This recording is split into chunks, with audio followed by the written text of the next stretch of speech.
Bir şey yadda saxlayın, əziz dəyərli insanlar, izləyicilər. Heç kəs bir mesaj yazacaq qədər məşğul deyil. Əgər bir insan istəsə, dünyanın o başından da bu başına səni axtarar, tapar, araşdırar. Əgər bir insan bunu eləmirsə, bu insan bunu etmirsə, özünü hədər yorma, qardaş, bırax o insanı. Yəni insan əgər sənə həyatdan çıxıb gedibsə, ona yalvarmaq, onu hədələmək və yaxud ona hədiyyə göndərmək kimi bəhanələr olmasın. Sən öz strategini qur, sən öz həyatına davam elə, sən öz həyatı üzərində yaşa. O da görəcək ki, bu adam özünü hörmət edir, bu adam özünə qiymət verir, bu adam özünə dəyər verir. Öz həyatı prinsiplərini yaşa. Dostlarınla gəz, məsələn, futbol oyna, kitab oxu, hər hansı öz həyatına məşğul ol, özünə məşğul et. Hər nə qədər ki sən bir mesajda qızdan bir mesaj gözləyənə qədər özünü yoracaqsan, valla o qızlar sənə heç biri gəlməyəcək. Bunu yadda saxla. Çünki qızların özlərini hörmət edən, özlərinə dəyər verən, özlərinə qiymət verən, özlərinin həyat prinsipi olan oğlanlardan, kişilərdən xoşu gəlir. O sadəcə uşaq məsələ ola bilər. Bir gün sənə yazmır. Sən bütün günü bir qızın mesajı üzərində niyə durursan? Bir gün mənə yazdı, xoşbəxtəm. Bir gün yazmadı, bədbəxtəm. Sən öz həyatını strategiya yalnız bir insan üzərində qurmamalısan. Bir insan üzərində atmamalısan. Bir insan üzərində yaşamamalısan. Sənin öz planların, öz gedişatın, öz həyatın, öz iti bucaq məntiqin olmalıdır. Kitab oxu, maraqlan, hər hansı bir işlə maraqlan, harası get, əylən, yaşa özün üçün. Bəzən deyirəm ki, mən özümü sevirəm, deyirsən təkəbbür edirsən.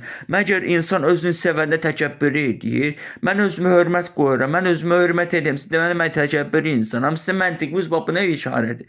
Əgər bir insan özünə qiymət verirsə, öz həyatını davam edirsə, deməli ki, o təkəbbür insandır. Siz nəyi qatışdırırsınız?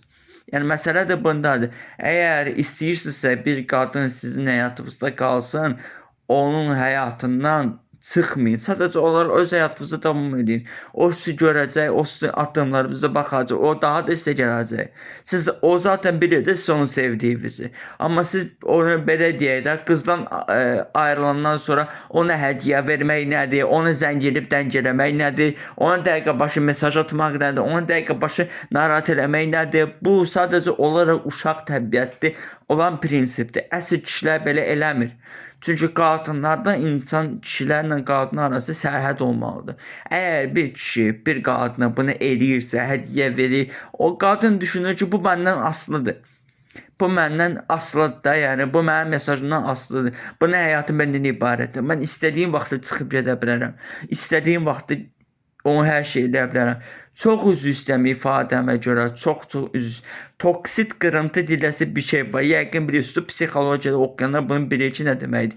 Bir insanı itirməmək üçün, bir insanın həyatına getməmək üçün, bir insanın həyatında qalması üçün bu hərəkətləri, bu insan üzr istəyirəm. Qarşı tərəf xəyanət eləsə, pis bir hərəkət eləsə, bu qadını döysə də, vursa da, incitsə də, söysə də, təhqirləsə də, yenə də bu qalacaq. Çünki bu asılıdır bundan. Sanki bir nəyəsə asılı saxlayırsan havada. Məsələ də bundadır. Ona görə ki, toksit qırıntı artıq sevgi deyil. Artıq başqa bir sosial mesajdır ki, mən istədiyimi eləyə bilərəm, mən istədiyim vaxt gedə bilərəm, sən mənim işimə qarışa bilməzsən, qarşı tərəfdəki manipulyasiya olub qalıb, zəll olub qalıb yerdə.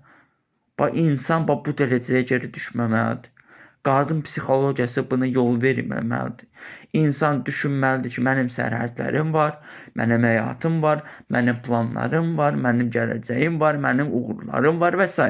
İnsan bunun üzərində yaşamalıdır. Bir qadın üzərində yaşamamalıdır. Vəssalam.